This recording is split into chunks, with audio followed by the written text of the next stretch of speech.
नमस्कार. निरामय औषधांशिवाय आरोग्य या विशेष कार्यक्रमात मी सुप्रिया तुमचं मनःपूर्वक स्वागत करते. विना औषध विना स्पर्श असं काही होऊ शकतं का? तर हो, होऊ शकतं. आणि ते कुठे? तर निरामयमध्ये. आता हे विना औषध आणि विना स्पर्श नेमके उपचार आहेत तरी कसे? तेच आज आपण जाणून घेणार आहोत. स्वयंपूर्ण उपचाराचे प्रणेते योगेश चांदोरकर आणि अमृता चांदोरकर यांच्याकडून. सर आणि मॅडम, तुम्हा दोघांचंही कार्यक्रमात खूप खूप स्वागत. धन्यवाद. जसं मी आत्ता म्हटलं की विना औषध विना स्पर्श, खरं तर हा टर्म खूप मोठा आहे. कारण प्रत्येक वेळेला ज्या वेळेला तुम्ही डॉक्टरकडे, कुठल्याही डॉक्टरकडे किंवा कुठल्याही तज्ज्ञाकडे जाता, त्यावेळेला तुम्हाला तुमची नाडी तरी चेक केली जाते किंवा तुम्हाला चेक केलं जातं किंवा तुमचे हार्टबीट्स तरी चेक केले जातात की कशा पद्धतीनं तुमचं शरीर काम करतंय. तर हे कसं काम करतंय? निरामय कशा पद्धतीने काम करतं? आम्हीही चेक करतो, फक्त आम्ही त्यांची ऊर्जा चेक करतो. कसं होतं, ऊर्जा हा विषय माहिती नसल्यामुळे हे समजायला थोडंसं जड जातं. विना औषध विना स्पर्श आपण का म्हणतो?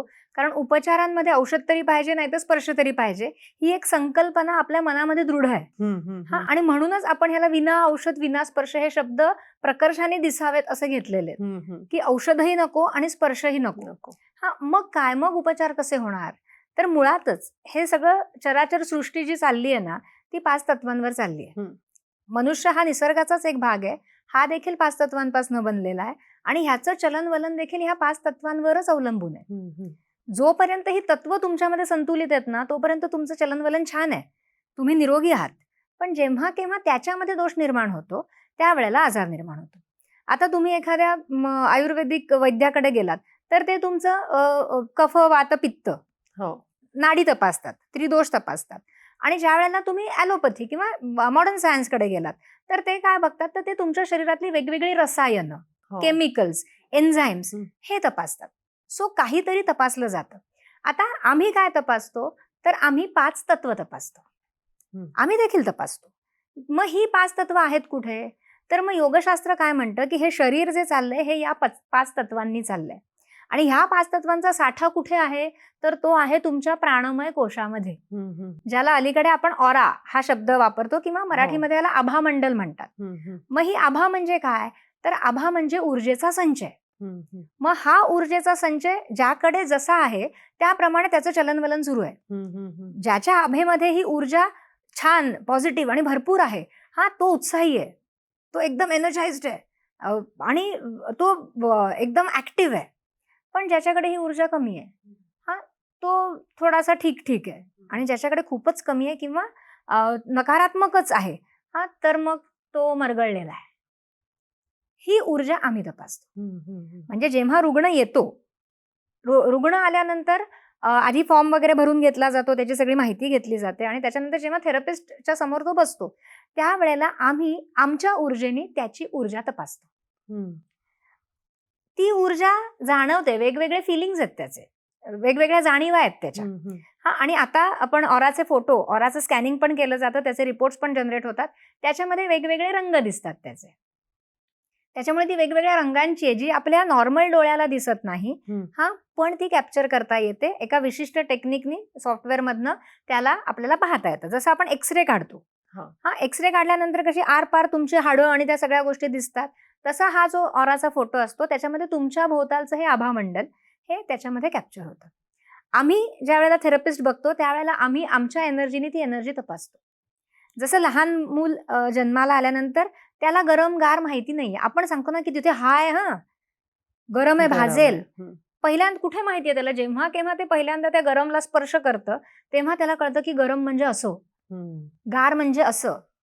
तसंच जेव्हा कोणीतरी या फील्डमध्ये, या ऊर्जेच्या विश्वामध्ये प्रवेश करतं, त्याच्यानंतर त्याचं हे शिक्षण सुरू होतं आणि त्याला हे वेगवेगळे फील कळायला लागतात.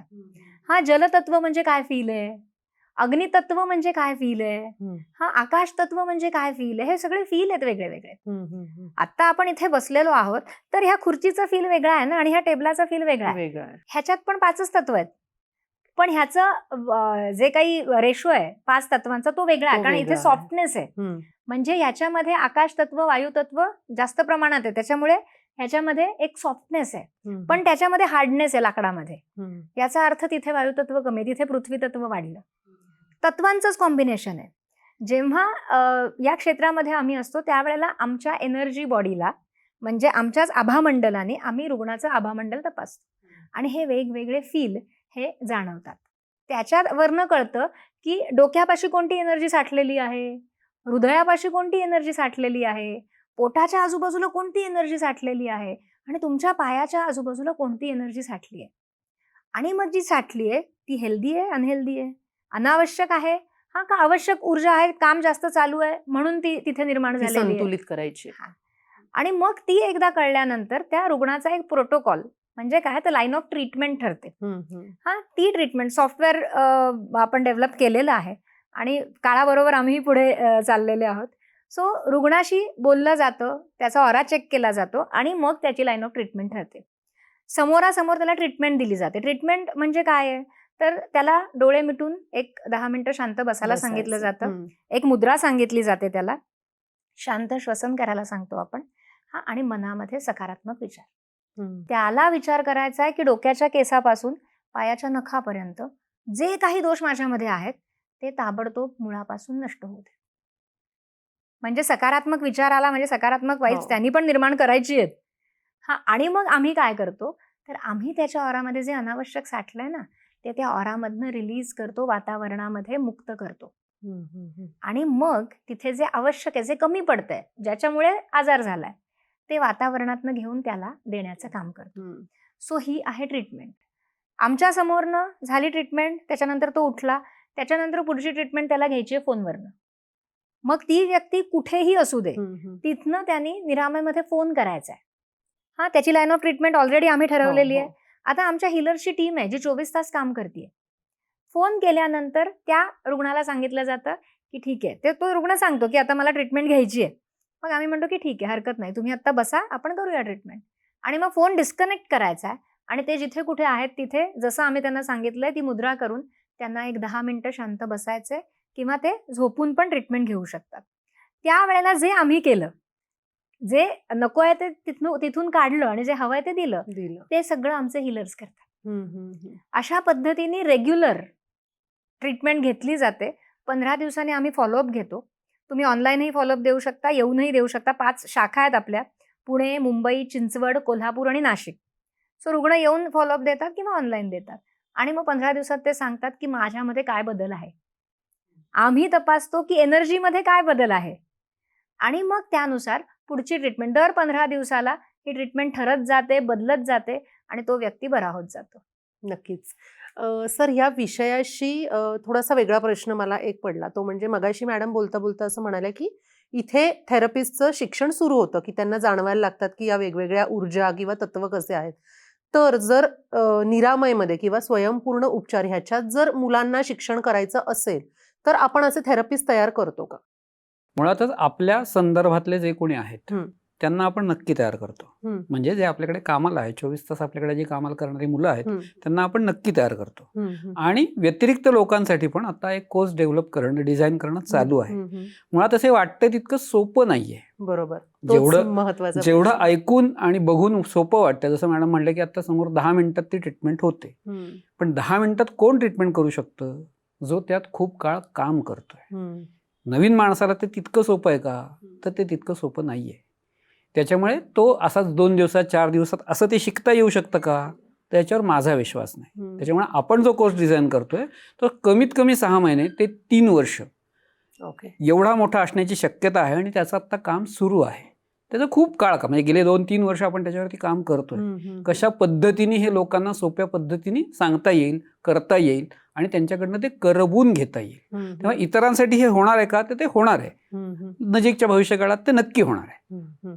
नक्की सर, आपण ही चर्चा खरं तर अशी सुरू ठेवणार आहोत. पण आत्ता आपल्या कार्यक्रमामध्ये एक गेस्ट येत आहेत, प्रकाश वडोदकर. आपण त्यांच्याशी बोलणार आहोत. त्यांना गेल्या अनेक वर्षांपासून काही विशिष्ट त्रास होत होते आणि नेमके ते त्रास कोणते होते आणि त्यांनी कशा पद्धतीने ट्रीटमेंट घेतली आपण जाणून घेऊयात. आता आपल्यासोबत प्रकाश वडोदकर आहेत. आपण त्यांच्याशी बोलूयात. त्यांनी निरामयची ट्रीटमेंट घेतलेली आहे आणि ते त्याच्यातून कशा पद्धतीने बरे झाले ते आपण त्यांच्याकडून जाणून घेऊयात. सर, तुमचं कार्यक्रमात खूप खूप स्वागत. धन्यवाद. तुम्हाला नेमका काय त्रास होत होता आणि तुम्ही ही ट्रीटमेंट कधीपासून घेताय? मला इंडायजेशन आणखीन कॉन्स्टिपेशनचा त्रास होता आणि तो जवळजवळ 35-40 वर्षापासूनचा त्रास आहे. आणि ही ट्रीटमेंट जवळजवळ 2.25 वर्ष झाले मला घेतोय मी. आणि यांनी बराच फायदा आता मला जाणवू लागला आहे. हम्म, हम्म. आधी पण बराच, म्हणजे आधी अजून काय काय होतं मला तर सायटिकासारखं इथनं या कमरेपासून डाव्या पायाला असं खालपर्यंत दुखायचा. हा, हा. तर ते 1-1.5 महिन्यात ते दुखणं गेलं माझं. हम्म, हम्म. तर केव्हा गेलं काही माहिती नाही. नंतर हा खांदा माझा खूप दुखायचा. हा जवळजवळ 20-25 वर्षापासून खांदा दुखायचा ओके. आणि मी कोणाला डॉक्टरला दाखवलं नव्हता हम्म, हम्म. कधीच. तर हा जवळजवळ 5-6 महिन्यामध्ये हा त्रास गेला. कारण या साईडनी मी असं झोपू शकत नव्हतं याकडे. मला इकडे जर झोपलो तर लगेच 5-10 मिनिटानंतर मला याकडे वर यावं लागायचं. हम्म, हम्म. तर 5-6 महिन्यानंतर हा खांदा बरा झाला. आता काही हा दुखत नाही माझा. आणखीन पोटामध्ये पण बराच, म्हणजे आता जवळजवळ मी आता आजच्या दिवशी म्हणू शकेन की जवळजवळ 90% फायदा आहे मला. अच्छा. आणि मी वेट पण गेन केलं आहे. जे माझं वेट कमी होतं माझं, ते जवळजवळ 2-3 किलो 61-62च्या मध्ये सध्या आहे, वेट गेन केलं आहे. हम्म, हम्म. कारण पचतच नव्हतं. सर, तुमचा हा त्रास खरं तर जसं तुम्ही सांगता की 35-40 वर्ष इतका जुना आहे, तर मग तुम्ही आधी काही ट्रीटमेंट केल्या होत्या आणि आता काही वेगळा बदल जाणवतोय का? आधी ॲक्च्युली जेव्हा नोकरीवर होतो हम्म, तेव्हा तर काही ट्रीटमेंट घेतलं नाही. पण जसं जसं माझं वय होत गेलं, 50-55 जसं वय झालं, तसं जसं म्हणजे जाणवायला लागलं की आपलं कॉन्स्टिपेशन जास्त वाढत गेलं. आणि त्यामुळे मग ते चूर्ण वगैरे घेणं सुरू झालं. हम्म. दाखवलं कोणालाच नाही. आयुर्वेदिक चूर्ण किंवा इकडे हे कायम चूर्ण वगैरे वगैरे जे काही आहेत ते सगळे गेले. त्याच्यामुळे मग हळू ते घेत घेत जे सुरुवातीला बरं वाटायचं, नंतर चूर्णाची क्वांटिटी वाढत गेली आणि नंतर मग आतड्या वीक झाल्या, हळू ते जाणवायला लागलं आणि ते चूर्णही काम करणं असं झालं. मग हम्म, हम्म. नंतर रिटायर झाल्यानंतर मी पुण्यात जेव्हा आलो तेव्हा आयुर्वेदिक ट्रीटमेंट सुरू केली आणि त्यांनी पण हवा तसा फायदा मला झाला नाही. हम्म, हम्म, हम्म. शेवटी माझ्या मिसेसनी बघितलं एकदा यूट्यूबवर व्हिडिओ निरामयचा. तिने मला दाखवलं की हे बघा यांनी काही फायदा होतो का. तर मी चला बघूया म्हणून म्हटलं 2-3 महिने करून बघू आपण. हम्म, हम्म. जास्त करायचा विचार नव्हता. पण ते 1.5 महिन्यानंतर जेव्हा पायाचा त्रास आपच गेला, हा. कारण हे सांगितलं पण नव्हतं मी सुरुवातीला जेव्हा आलो तेव्हा मुख्य पोटाचाच त्रास सांगितलेला होता. म्हणजे त्या त्रासात ट्रीटमेंट करता करता तोही हा. त्रास तुमचा गेला. हा. हम्म. म्हटलं अरे यांनी तर हे बरं झालं आपच. हम्म. नंतर मग अजून 2-3 महिन्यांनी बघितलं तर मग खांदा ठीक झाला. म्हटलं यांनी फायदा होणार आपल्याला. मग ट्रीटमेंट कंटिन्यू करत गेलो. आता आज जर म्हणता तर 90% आज मला फायदा झालेला पोटामध्ये. मुख्य त्याच्याकरताच ट्रीटमेंट सुरू केली. सुरू आता केली. त्याच्यात फायदा दिसतो मला. छान. सर, तुमच्याकडे येते की जसं आता सर सांगतात की इतका जुना आजार होता आणि जसं मी त्यांनाही विचारलं की आता काही वेगळा बदल जाणवतोय का, तर मग हा इतका जुना आजार अशा पद्धतीने बरा होऊ शकतो का? निश्चित आपल्याकडे मुळातच ह्या प्रश्नाचं उत्तर देण्यासाठी प्रत्यक्ष पेशंट आहे. हम्म, हम्म. होऊ शकतो का, तर ते सांगतात 90% बरा झालाय 3 वर्षात. 40 वर्षाचा आजार. तरीही मुळातच कसं आहे, ते जेव्हा 40 वर्ष भोगत असतो माणूस, हम्म. तेव्हा एक नकारात्मकता आपोआप निर्माण होते. हो. त्याला 3 वर्ष का लागली, तर ह्याचं उत्तर असं आहे की ते खूप सगळं करून पण बरं नव्हतं झालेलं. हम्म, हम्म. त्याच्यामुळे मनाची आपली साशंकता दृढ होत जाते आणि कदाचित हे बरं होणार नाही याच्यावरती पेशंट दृढ होतो. हम्म, हम्म. आणि ती दृढता काढण्यासाठी ॲक्च्युली पुढची 3 वर्ष गेली. हम्म, हम्म, हम्म. त्यांना पहिला जो सायटिकाचा अनुभव आला तोपर्यंत त्यांची हीच मानसिकता होती की सगळं करून झालंय, हा अजून एक. हा, हा. ह्याच्या काउंटर वाक्य असे जे बोलत नाही आपण, इथेही बरं होणार नाहीये. एवढं सगळं करून झालं बरं झालेलं नाहीये, हा अजून एक, म्हणजे इथेही बरं होणार नाहीये. एक try ही देऊन माझी बघू. धारणा आहे. हम्म. त्यामुळे काय होतं, मी आतमध्ये सांगितलं की बरं व्हायचं नाहीये, काय पण असू दे, नाही बरं व्हायचं. मग शरीर ते स्वीकारत नाही, कारण आपली आज्ञा तशी आहे. हम्म. त्यांनी अजून एक असं सांगितलं की सायटिकाचं मी सांगितलंच नव्हतं, हो. तरीही ते बरं झालं. आपण हे वारंवार सांगतोय की आपण काम करताना 7 चक्रांवरती काम करतो, म्हणजेच संपूर्ण शरीरावरती काम करतो. त्यांनी सांगितलेली कंप्लेंट पोटाची होती, पण त्यांची बरी झाली सायटिका, जी सांगितलेलीच नव्हती. आणि त्यांचा अजून एक त्रास जो खांद्याचा ते म्हणतात तोही त्याच्यातच बरा होऊन हा. गेला. हम्म. नाही ते येतोच आहे तितके. हो, हो.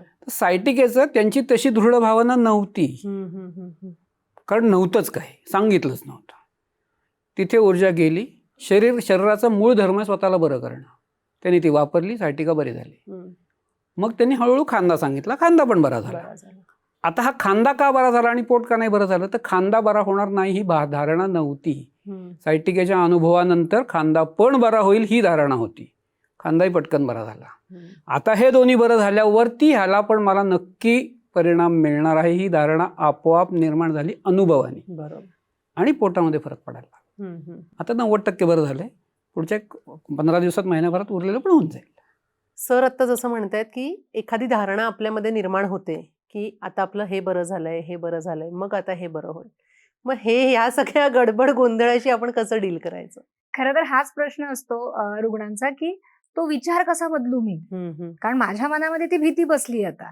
जसं त्यांनी सांगितलं की 35-40 वर्ष ते सफर होतात म्हटल्यानंतर तो एक ब्लॉक झाला ना, माइंड ब्लॉक. आणि तो एक ट्रॉमा असतो बेसिकली. त्याच्यामुळे ते बदलू कसं. तर त्यावेळेला बऱ्याचदा आम्ही सांगतो की तुम्ही जसा जप करतो ना आपण, तसा तो करा ना जप, की मला बरं व्हायचं, मला बरं व्हायचं, मला बरं व्हायचं, मला बरं व्हायचं.